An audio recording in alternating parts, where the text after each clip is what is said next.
Guys, if you want to enter the art contest, join the Discord, support the channel, yada yada, click the links in the description to get my email or join me on Twitter. I started talking about money shots, and I thought this was just going to be a plain Jane review of a really silly comic book, but then for some reason I switched over to Comicsgate. I got distracted halfway through, so I'll timestamp it if you're just that's what you're into. Anyway, money shots. Yeah, if that sounds like a try too hard, pseudo edgy millennial version of being naughty while still being politically correct, then yes, you've hit the nail on the head. It reminds me of the time a bunch of feminist moms made a, I'll call it adult film, Prawn, to somehow show their kids something about empowerment or something equally stupid. But since they're feminists, translation retarded, instead of using young sexy girls, they use themselves, their 30-year-old selves. In Prawn years, 30 is 12 years past your prime. So they make a video, or rather they got people to make it for them, that they showed to a bunch of industry professionals who watched it and truthfully said it sucked.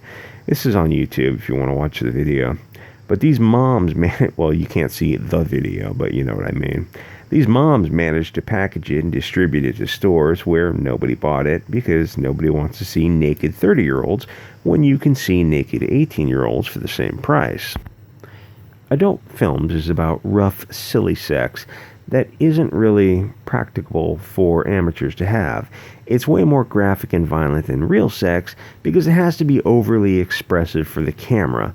Most people don't even want to do what the pros do. It's way too energetic and messy, but it is what people want to see. Nobody wants to see 30-year-olds having sex because we could simply film ourselves. Money Shots is basically feminist Prawn. It's like a regular adult film, but they use 30-year-olds and have boring vanilla sex. We want to see a beautiful 18-year-old get spit roasted by 3 dudes. We want something different from our ordinary life. Oh yeah, I should have put not safe for work at the beginning, but I'll put that in the title. Obviously, it's a video about money shots. It's not going to be safe for work. It's like these people got together and said, how can we take an adult film, get rid of the sexy young girls and wild sex, and replace it with your average out-of-shape soccer mom, and then pat ourselves on the back like we did something amazing? But nobody bought it. It doesn't matter. We're still stunning and brave. SJWs can't stand seeing people have a good time. They have to destroy it. You want to know how bad Money Shots is? It's set in the future. Some space aliens visited Earth. They saw what a violent, garbage world China, India, the globalists, and Islam have created and said, no, you guys can't join us in the secrets of deep space travel until you get rid of the globalists. I'm paraphrasing. I'm sure it was something like that. So there's a group of scientists. Of course, there's a black chick with a PhD because why not? Do black chicks have PhDs? Yes. Is it as freaking rare as an attractive feminist? Yes.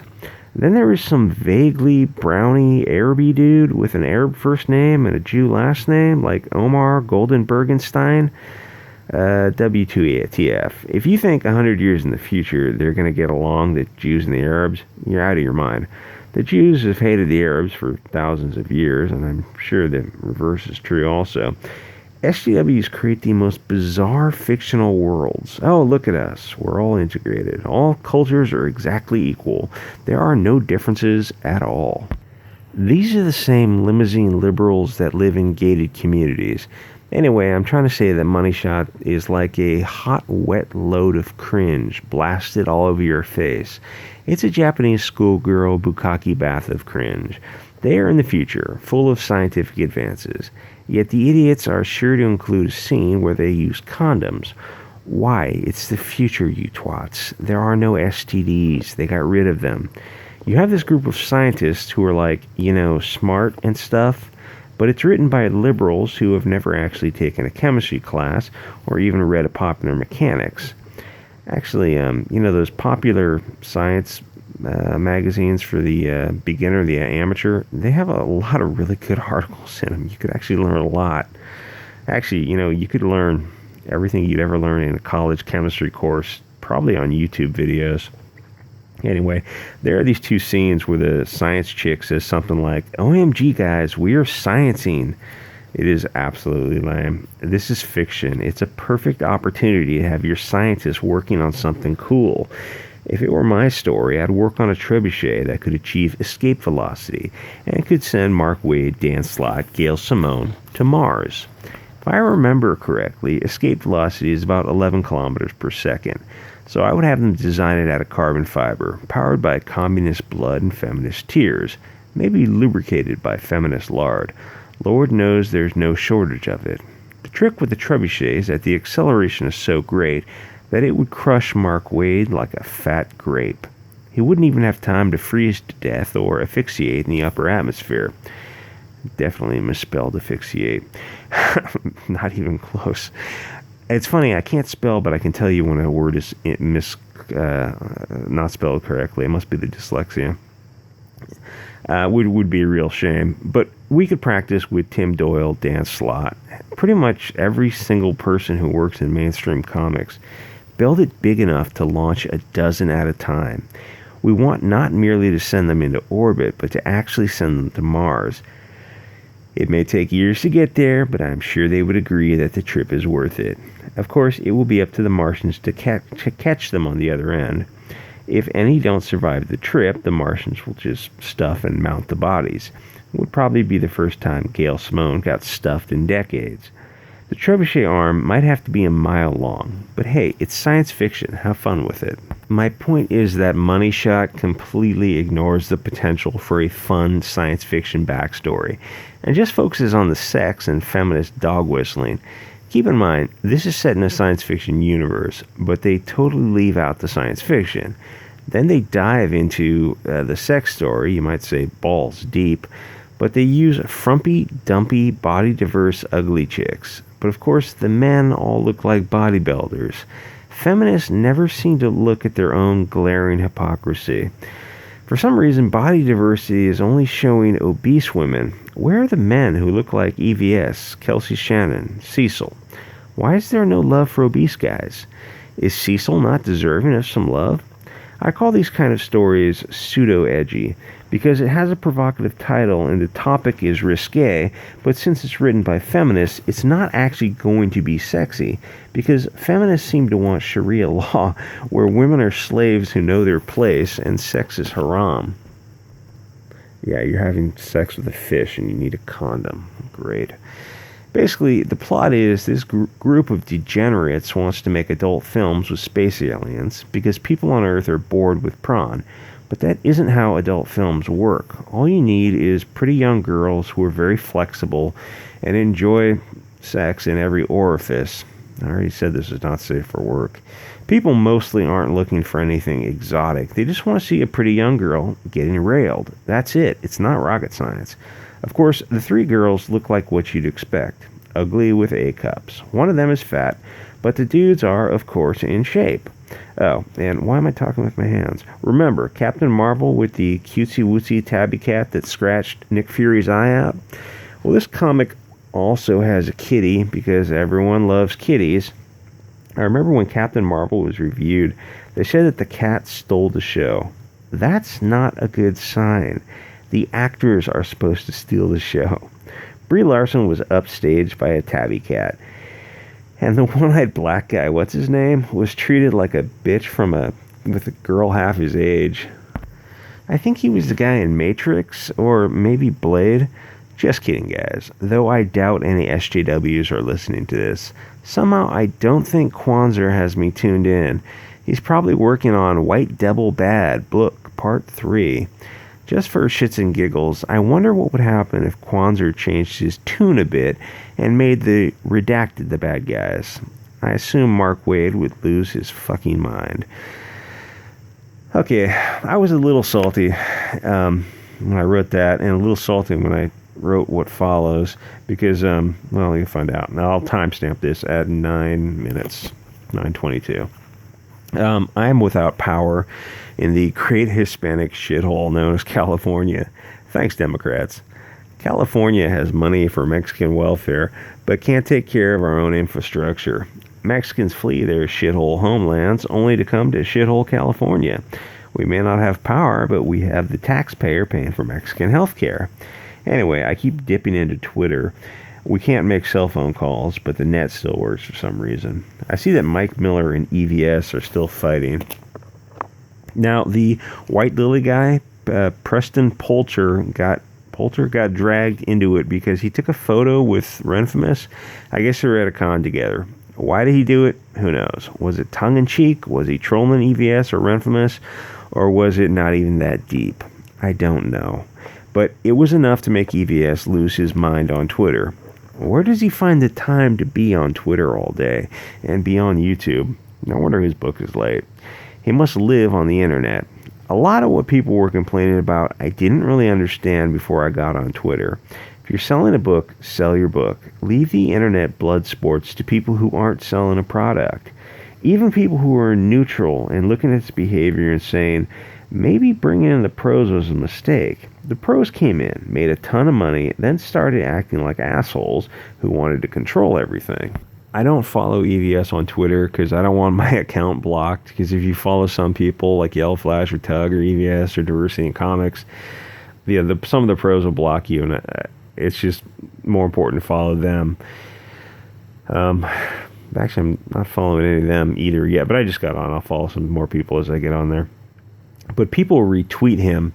I follow and am followed by people on both sides of the debate. People are pretty cool. Twitter is really useful for direct messages, which I've got a lot of. He seems to use his huge following to bully people with tiny accounts. Why is see, I was a little spicy when I wrote this, and now I wish I was a little bit more diplomatic, but I don't have much time to make these videos before the power goes out again, so okay. Why is a middle-aged man who is a millionaire acting like this? Even assuming Preston Poulter is a jerk, I have no idea. He's just trying to do something he loves and sell a comic book. Why would EVS try to destroy that? I thought EVS was against the whisper campaigns and gatekeeping. It turns out that he is a gatekeeper. Isn't Comicsgate open to everyone who is sick and tired of SJW Comics? If EVS isn't in charge of Comicsgate, why is he acting like he is? Preston Poulter has, I hope I'm pronouncing that right, he's got 400 subs on YouTube. EVS has got 140,000, which he rightly deserves. He runs a very entertaining show. EVS should be on cloud 9, drawing frog books and stacking money. Instead, he spends hours attacking people, pouring oxygen onto a flame. Why? Just get the F off Twitter and stop attacking people who are just trying to sell independent comics. Before Twitter, I knew people were fighting, but I had no idea how bad it was. Cecil took a picture with Mark Waid. Nobody cares, because it's just him goofing around.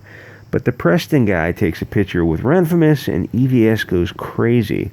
From Preston's point of view, EVS is trying to hurt him financially by inhibiting the sale of White Lily.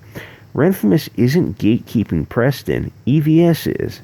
And here you can insert the Star Wars meme with Anakin. So Comicsgate has gone to the dogs, and the fighting seems to be caused by one bitch.